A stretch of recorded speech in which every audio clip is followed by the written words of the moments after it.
Suez എന്ന അക്കാദമിയിൽ ഞാനും ജോയിൻ ചെയ്തില്ലേ.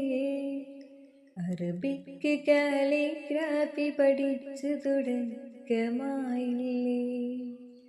രാഹില മാമിൻ സൗണ്ടിൻ മാധുര്യം മേരെയല്ലേ. എന്നിലായി കൗതുകമായി മാറി മറഞ്ഞത് ടീച്ചിങ്ങ. പഠിക്കാനായി ഞാനും തുടങ്ങി കണ്ണെഞ്ചും എഴുതലുമായി. നൊട്ട മുതലായത് കുറിച്ച് പഠിച്ച് ഇറങ്ങിയില്ലേ. എപ്പോഴും എനിക്കും എഴുതാൻ സാധിക്കും എന്ന മാറ്റമാണ്.